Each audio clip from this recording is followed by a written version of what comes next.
आज इथे मी फक्त आणि फक्त 2 वस्तूंपासून ह्या गोळ्या बनतात. त्या 2 वस्तू कुठल्या आहेत त्यासमोर आपण व्हिडिओत बघूया.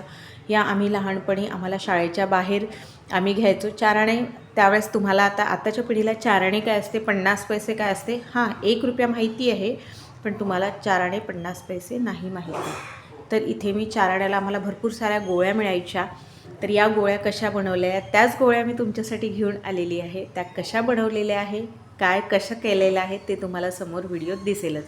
तुम्ही जर ही रेसिपी फेसबुकवर बघत असाल तर माझ्या पेजला फॉलो करा आणि यूट्यूबवर बघत असाल तर माझ्या चॅनलला सबस्क्राईब करा. त्याचबरोबर लाईक, शेअर आणि कमेंट नक्की करा आणि व्हिडिओ पूर्ण बघा. हॅलो फ्रेंड्स, मी लतिकाच किचनमध्ये तुमचं स्वागत आहे. तर ती वस्तू म्हणजे आपल्या संत्र्याच्या गोळ्या. तर इथे 1 वाटी मी संत्र्याचा रस घेतलेला आहे. त्याला छान चाळून, म्हणजे पल्प वगैरे यायला नको, चाळून घ्यायचं. गॅसची फ्लेम मंद ठेवायची. त्यानंतर 1 वाटीत साखर घालायची. जेवढा रस घेतला आहे त्याच वाटीने सेम प्रमाण आपल्याला साखरेचं घ्यायचं आहे.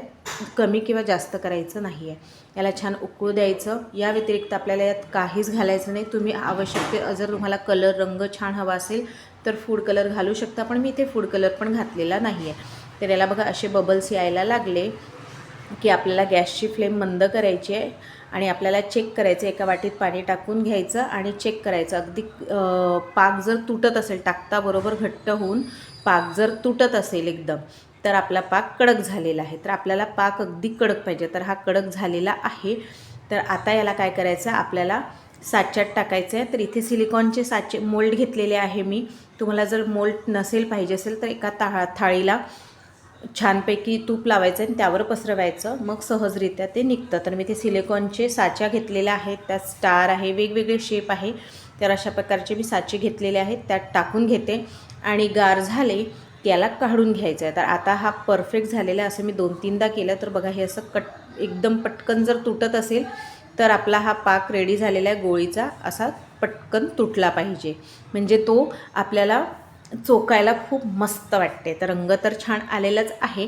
आता या साच्यांमध्ये टाकते. टाकताना थोडंसं इकडं तिकडं सांडतं. माझ्या हाताने पण सांडलेलं, पण थोडं जर जपून केलं, कारण की चटका पण लागतो याचा. आजूबाजूला छोटे मुलं ठेवायची नाही, कारण की माझी लहान मुलगी लुडबुड करत होती. तरी रूम टेम्परेचरवर आलं अशा काढून घ्यायच्या आणि आपल्या घरच्या घरी या संत्र्याच्या गोळ्या बनवून सगळ्यांना नक्की चारायच्या. तर कशी वाटली रेसिपी ते मला नक्की कळवा. तर भेटूया पुढच्या रेसिपीत. तोपर्यंत बाय.